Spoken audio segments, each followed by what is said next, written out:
वाह वाह वाह वाह।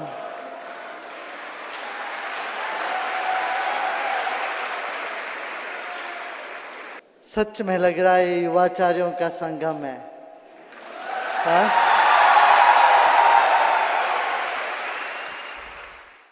युवाचार्यों का लक्षण है उत्साह, और पूरा कोई भी चैलेंज लेने के लिए तैयार हो जाना, ठीक है, और उत्साह, और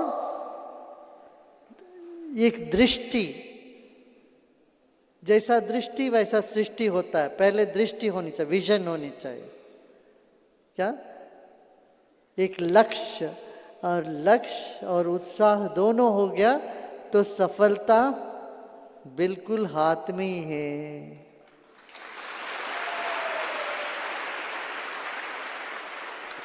कई लोगों का लक्ष्य रहता है, उत्साह नहीं रहती है, और कुछ लोगों को उत्साह रहता है मगर कोई निर्दिष्ट दिशा निर्देश नहीं होता, लक्ष्य नहीं होता। हमारे पास निर्दिष्ट दिशा निर्देश है, लक्ष्य है और उत्साह है, और क्या चाहिए।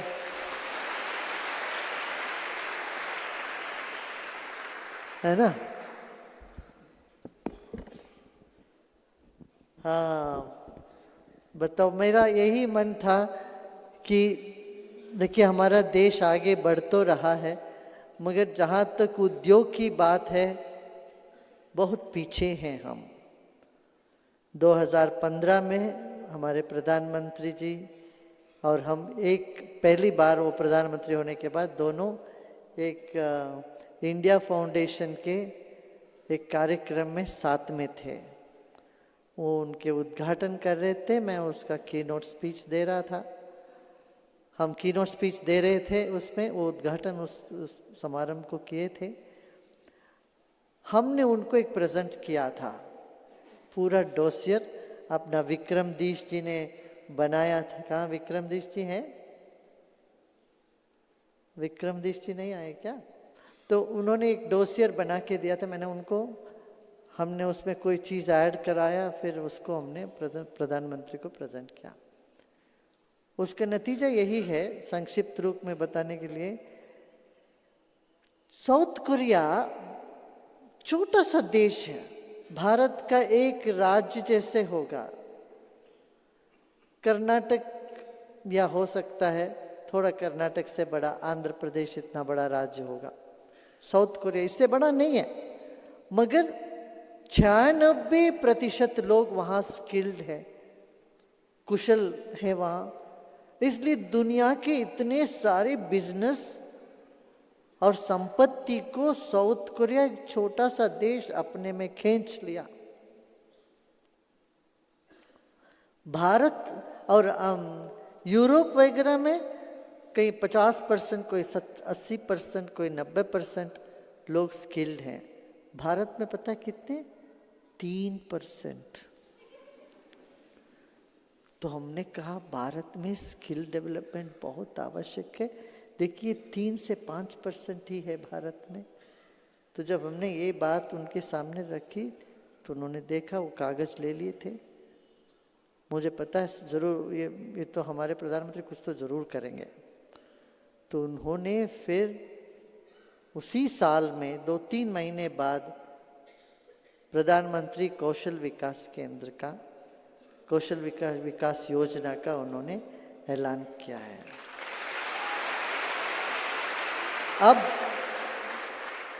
अब वो कितना उसमें सक्सेस हो रहा है, कितना वो सफल हो रहा है, नहीं हो रहा है, इसमें मैं नहीं जाऊंगा, मगर हमें लग रहा था कि हम अपने हाथ में लेना चाहिए इसको।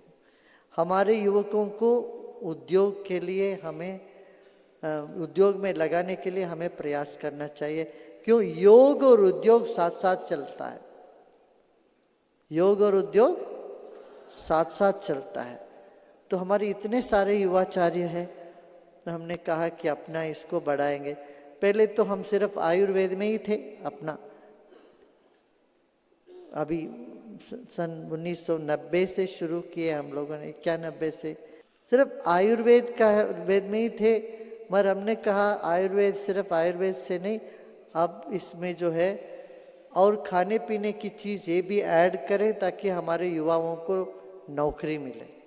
इस उद्देश्य से हमने अभी बाकी सारे प्रोडक्ट इसमें ऐड कर इसमें जोड़ दिया है, बहुत सारे प्रोडक्ट जोड़ दिया।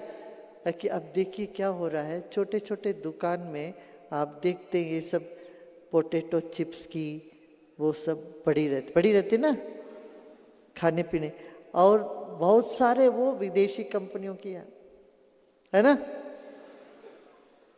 दंत मंजन लो विदेशी कंपनी का है, साबुन लो लक्स वगैरह सब विदेशी कंपनी की। तो ये कोई भी हम इसका प्रयोग करते हैं, अपने लिए इस्तेमाल करते हैं, इसका बहुत सारा अंश पैसे विदेश चला जाता है। तो फिर हमारा देश ऐसा गरीब की गरीब बना रहेगा। इसलिए हमने सोचा कि हमें अपना ये सब करना है। तो अपना जो इसका लाभ 1% भी नहीं है, बहुत थोड़ा लाभ, तो पॉइंट कुछ 1% है लाभ अपना रखा है उसका। बाकी सब हमने कहा अच्छे से अच्छे क्वालिटी चीज़ ज़्यादा से ज़्यादा लोगों तक पहुँचे, और हमारे जितने युवाचार्य है या युवा है जो बेरोजगार है, उन सबको कुछ ना कुछ काम मिल जाए।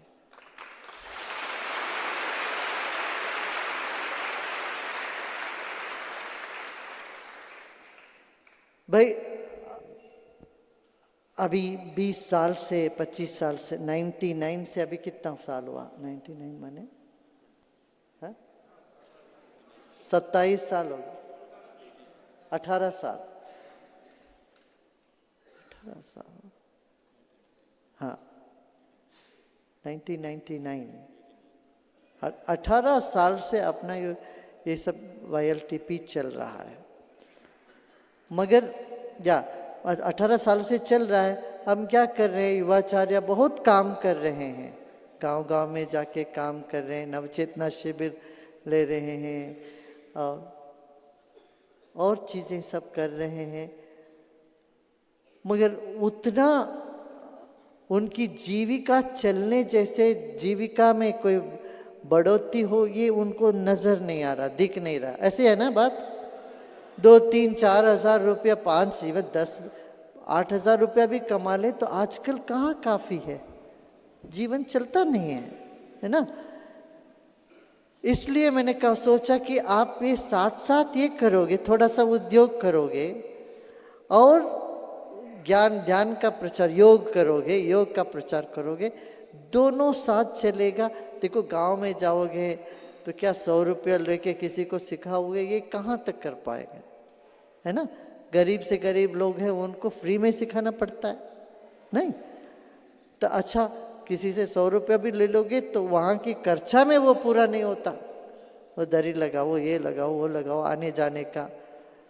तो मैं चाहता हूँ हमारे युवाचार्य सब संपन्न रहे, किसी को पैसे की कमी न रहे।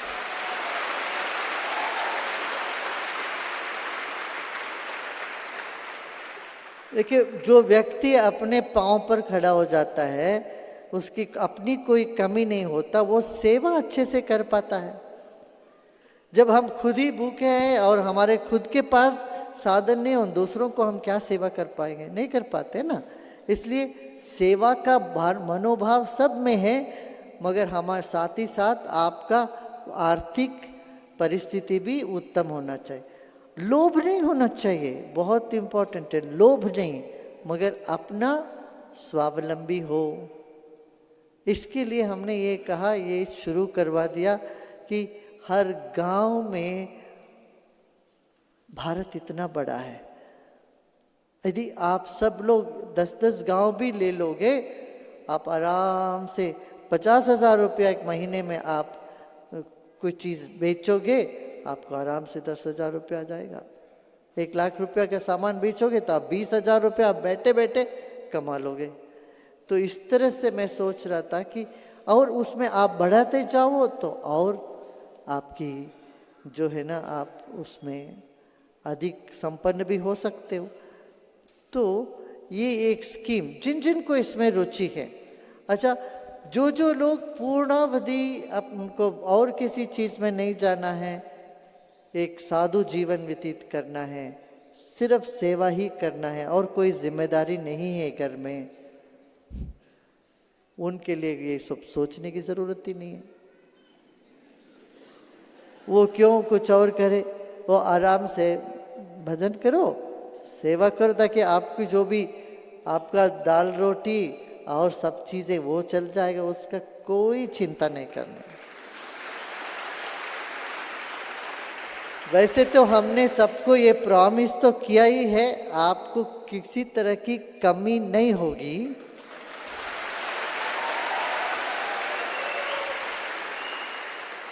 और हो भी नहीं रहा, हो रहा है क्या? आपकी सारी ज़रूरतें पूरी हो रही है ज़रूर। हाँ, मगर हम ये तो हो रही है, मगर हमें और भी युवाओं को इस काम में लगाना चाहिए। सिर्फ हमारी सारी ज़रूरतें पूरी हो जाए इतना काफ़ी नहीं है।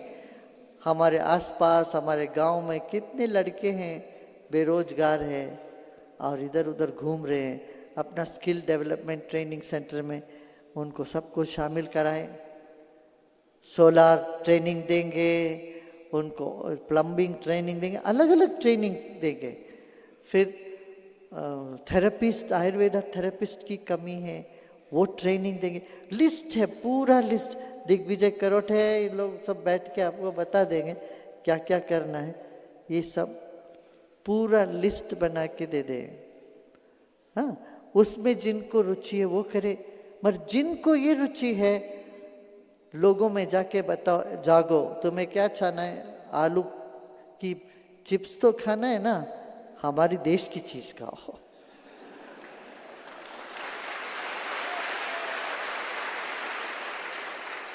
हाँ, हमारी देश की चीज खाओ। देखो इसको इतना सस्ता रखा है लोगों ने, 5 रुपये, वो पूरा ही नहीं होता, वो सिर्फ 1.1% भी उसमें प्रॉफिट नहीं। हमने इसीलिए कहा कि ये तो चलाना चाहिए हमारे देश में, सब गांव गांव में, ताकि लोग बाकी और चीज़ें लोग सब ले रहे ना। अलग अलग प्रांत के लोगों से अलग अलग मिलूंगा, वेस्ट बंगाल से मिलूंगा, आज और कल 2 दिन मैं बहुत बिजी रहूंगा, आप मुझे बिजी रखोगे। तो मैंने अपना सेक्रेटरीट को बोल दिया कि कल एक नदी का रिवर रिजुविनेशन एक कॉन्फ्रेंस है, उसके अलावा हमने कहा मैं पूरा टाइम दूंगा आज, तो हम लोग बैठ के आप लोगों का सब सुनेंगे, कितना कितना आपने क्या क्या पाया। वो तो पता ही मुझे, सब जगह से खबर आ जाता है। और इसके साथ साथ क्या है, ऑर्गेनिक फार्मिंग, रसायन मुक्त खेती। रसायन मुक्त खेती किसान कितने जगह कर रहे हैं,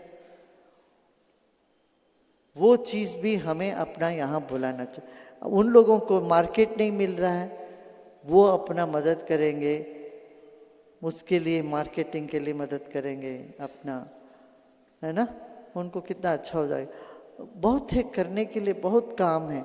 और बहुत लोग मुझे चाहिए जो फैक्ट्रियों में काम करना चाहेंगे। मान लीजिए, देखिए मुझे बिजनेस करना नहीं आता, मैं तो नौकरी करना चाहता हूँ, मैं जो फैक्ट्री में काम करना चाहता हूँ, ऐसे लोग हो तो उसके लिए भी हम एक दरवाज़ा खोल के रखे हैं, वो भी आप करो।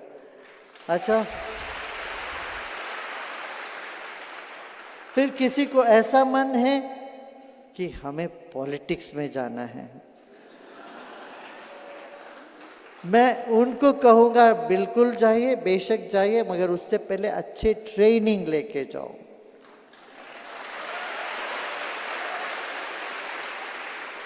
कोई ग्राम पंचायत है सदस्य है, कहीं का अध्यक्ष है, कई ग्राम पंचायत के मेंबर है, जिला परिषद में आपको खड़ा होना हो, उसके लिए आपको अच्छी ट्रेनिंग होनी चाहिए। इस तरह की एक आपके भीतर वो होनी चाहिए, जो जिसको कहते हैं एटीट्यूड, कुशलता, उसके लिए भी अपना वो करते हैं, ठीक है। और किसी किसी को ये मन है, गुरुदेव ये सब नहीं, मैं स्कूल चलाना चाहता हूँ गाँव में, हम बढ़िया, वो भी करते हैं। किसी किसी को लगता है, देखिए हमारे गांव में पंडित पुरोहित कोई नहीं है, मैं पुरोहित बनना चाहता हूँ, सबका शादी कराऊंगा।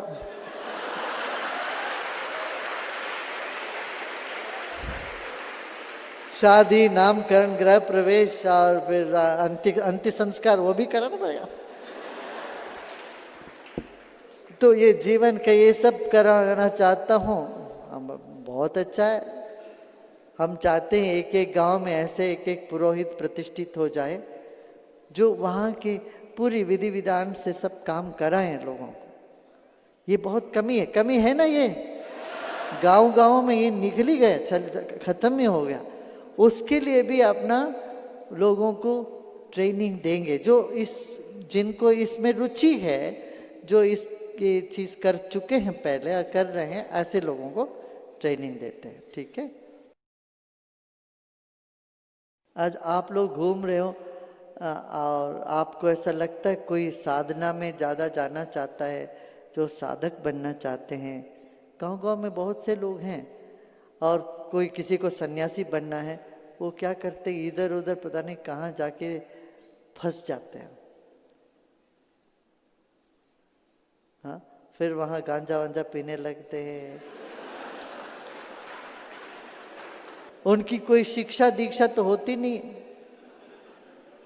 ऐसे फालतू स्वामी बने रहते हैं। उनको कोई ट्रेनिंग नहीं, शिक्षा नहीं, आलसी हो जाते। ऐसे भी लोग हों तो उनको लेके अच्छे से पद्म साधना बना कराएंगे। उनका वो सारा आलसीपन वो सब उनसे निकलवाएंगे और उनको अच्छे सन्यासी बनाएंगे। जरूरत है ना भाई। सन्यासी के बिना भी संसार नहीं चलता। संसार के बिना सन्यासी चल जाता है, पर सन्यासी के बिना संसार नहीं चलता। सन्यासियों का होना आवश्यक है। सन्यासी को संसार का जरूरत नहीं है, पर संसार को सन्यासियों का जरूरत है। ऐसे हमें वैसे लोग भी चाहिए जो इस तरह से अपना जीवन को समाज के लिए समर्पित करके पूरी तरह से काम कर पाए, जिनका अपना कोई रिस्पॉन्सिबिलिटी माने जवाबदारी नहीं हो। ऐसे लोगों को अपना साथ में लेते हैं। अच्छा, यहाँ तो अपना रूपा जी आई है। इस सेल्फ हेल्प ग्रुप के लिए अब बात करेंगे, आप लोगों को कहेगी। अभी सेल्फ हेल्प ग्रुप भी अपना बनाएंगे। हमारे परंपरा में है ना, हम कहते ना कि व्यासम शुकम गौड़ पदम महांतम गोविंद योगींद्र मतास्य शिष्य। गोविंद योगी जिनके शिष्य शंकराचार्य थे, गोविंद योगींद्र जी ने एक बात कही, बोले रसे सिद्धि करिष्यामि निर्धारित्र मिदम जगत। मैं रस की सिद्ध करता हूँ, माने मैं आयुर्वेद की, उन्होंने ये किताब लिखा रस हृदय तंत्र।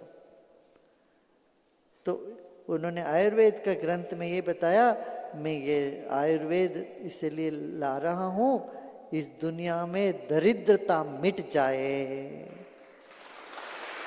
सब तरह की दरिद्रता मिट जाए। कैसी दरिद्रता? एक मानसिक दरिद्रता। मानसिक दरिद्रता क्या है? अरे मेरा उत्साह नहीं है, ये मैंने ये नहीं कर पाऊंगा जी, ये नहीं हो पाएगा, अरे इतनी सारी मुसीबतें आ गई, मैं नहीं करूँगा, मैं भाग जाऊँगा, मुझे करना ही नहीं है। ये मानसिक दरिद्रता है, उत्साह की दरिद्रता। फिर स्वास्थ्य ठीक नहीं तो स्वास्थ्य की दरिद्रता होती है। अरे यहाँ दर्द है, उधर दर्द है, पाँव नहीं चलता, हाथ नहीं चलता, दिमाग तो चलता ही नहीं पहले से, कुछ नहीं चलता। तो ये शारीरिक दरिद्रता, इसको हटाएं। फिर भौतिक दरिद्रता। भौतिक दरिद्रता क्या? जब हमको पता नहीं इतने सारे जड़ी बूटी है, इतनी अच्छी संपत्ति है हमारे देश में, पानी इतना बरस रहा है, हम नहीं जानते हैं उस पानी को कैसे हम बनाए रखें खेत के लिए। कैसे अब लातूर में और महाराष्ट्र में और तमिलनाडु में, कर्नाटक में इस नदी के लिए इतना अच्छा काम किया आप लोगों ने। इससे भौतिक दरिद्रता मिटी कि नहीं? मिटी। भौतिक दरिद्रता, भौतिक दरिद्रता मिट जाएगी। फिर ज्ञान, ध्यान और विचार से, गोष्ठी से, सीखने से बौद्धिक दरिद्रता मिटेगी। बौद्धिक अलग है, भौतिक अलग है। भौतिक माने भौतिक जो सामान्य सब चाहिए जीवन में। तो इस सभी तरह की दरिद्रता मिटाने के लिए हमारे गुरु परंपरा के महान गुरु लोगों ने संकल्प किया था। उनका सपना, उनका संकल्प लग रहा है अब पूरा हो रहा है। बड़े बड़े गुरु महान भावों के संकल्प, रसायन मुक्त खेती। और देखिए, एक ज़माना ऐसा था जब भारत में इतना अध्यात्म था, उस वक्त इतना संपत्ति भी रही। दुनिया का 1/3 संपत्ति केवल भारत में ही रहा। सोने की चिड़िया रही है भारत। अब क्या हो गया? वो सब हट गया। वहाँ से कहाँ हम आ गए। फिर भी हमारे उत्साह, हमारे ज्ञान में कोई कमी नहीं आई। तो इस ज्ञान को और उत्साह दो रहे, फिर हम कुछ भी सृजन कर सकते हैं, हम कुछ भी पैदा कर सकते हैं। इस संकल्प के साथ हम लोग आगे बढ़ते हैं। आप लोगों की सबकी जिम्मेदारी है कैसे अपना ये व्यक्ति विकास केंद्र को, जीवन जीने की कला को, आर्ट ऑफ लिविंग को और बढ़ावे। गांव-गांव में कैसे हम अपना ये सुख की लहर, खुशी की लहर, संतोष की लहर कैसे लेके आए, इस पर आप सबको काम करना पड़ेगा। करोगे ना? देखिए, कोई भी महत्वपूर्ण कार्य करना हो, पहले कुछ तो त्याग करना पड़ेगा। त्याग के बिना नहीं चलेगा। आपको पता है ये आश्रम बनने के लिए कितने लोगों ने कितना पहले हम लोगों को कितना त्याग करना पड़ता था लोगों को। अब बन गया, अब जाके देखो कितने लोगों को सुख मिल रहा है। इसलिए हमें त्याग कुछ करना पड़ेगा। क्या हम कहेंगे? हम अपना पूरा 100% लगाएंगे 6 महीने के लिए। 6 महीने का टाइम रखो।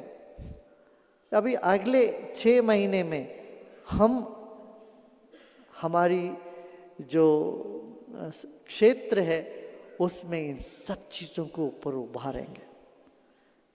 मुझे लगता है आप 3 महीने में ही कर डालोगे, आपको 6 महीने की ज़रूरत भी नहीं है। मैं तो ऐसे बोल बैठा 6 महीने, मगर मुझे यकीन है अब 3 महीने में ऐसे चमका दोगे, आपका काम सब सराहना करेंगे। अभी भी हमारी संस्था की निष्ठा को पूरे दुनिया में हर कोने में सराहना करते हैं।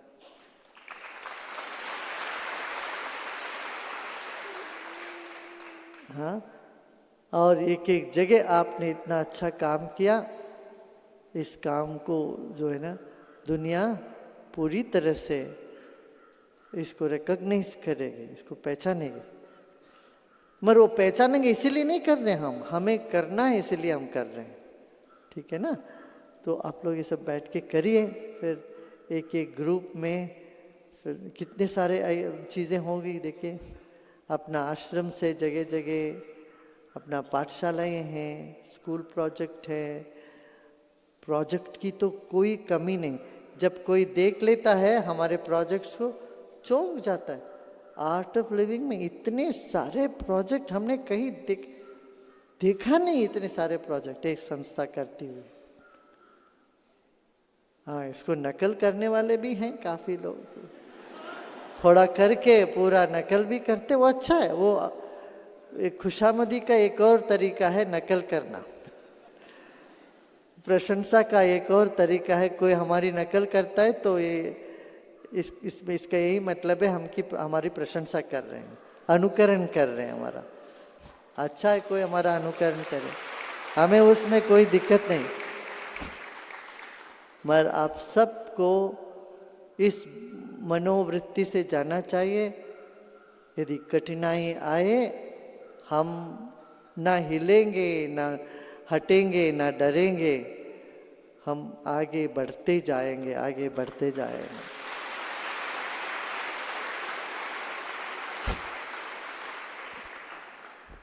युवाचार्यों का गुण ऐसा होना चाहिए जैसे पानी जैसे। पानी के सामने कोई पत्थर आ जाए तो वो रुक, पत्थर को लांद करके आगे निकल जाती है ना। और विनम्रता सबसे नीचे जाती है, पानी सबसे नीचे जाते वक्त भी पावर दे के जाती है, सबको पावर देती है। पावर लेना कोई बड़ी बात नहीं, मगर पावर देना कौन दे सकता? जिसके पास पावर होता है वही तो दे सकता है। तो यदि किसी प्रांत के कोई मंत्री बने, कोई कुछ बने, अधिकारी बने, उनको किसने अधिकार दिया? सारी जनता ने दी। जनता नहीं हो तो उनको अधिकार कैसे मिल सकता? नहीं मिल सकता ना। तो ये जो है युवाचार्यों को यही है, हम सबको एम्पावर करेंगे, महिलाओं को सशक्तिकरण करेंगे, युवाओं का सशक्तिकरण। सशक्तिकरण तभी हो सकता है जब हम सशक्त हैं, और हम सशक्त होना हो तो हमारे में क्या होनी चाहिए? विनम्रता। जो व्यक्ति विनम्र है वो सीढ़ी दर सीढ़ी ऊपर चढ़ जाता है, डरपोक नहीं। और अहंकारी भी नहीं। अहंकारी चढ़ता तो है मगर गिरता भी उतनी तेजी से।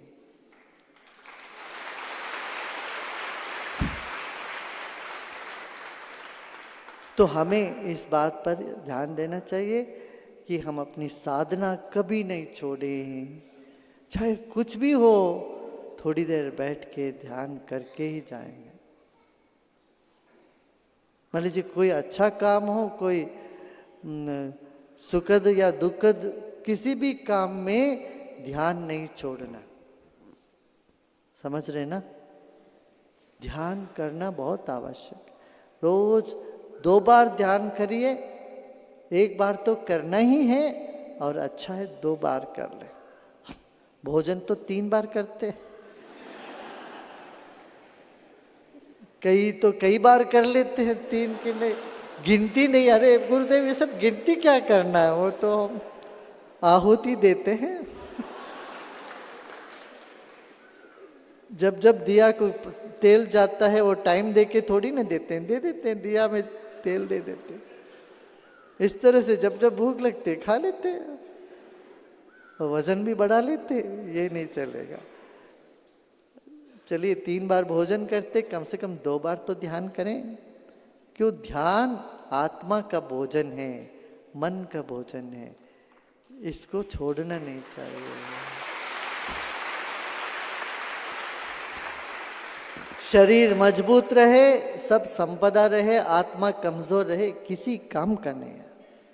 यदि आत्मा मजबूत रहे, आत्मबल रहे आप में, आप देखना कुछ भी आप वो कर सकते हो, कहीं से कहीं पहुंच सकते हो। ठीक है ना?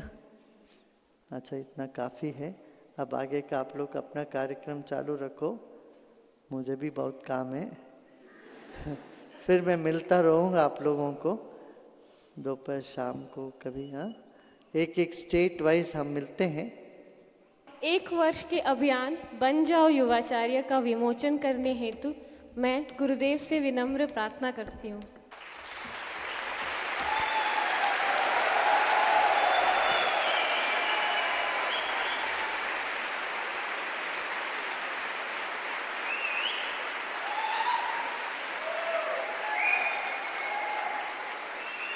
बहुत अच्छा, बहुत बढ़िया, बहुत बढ़िया।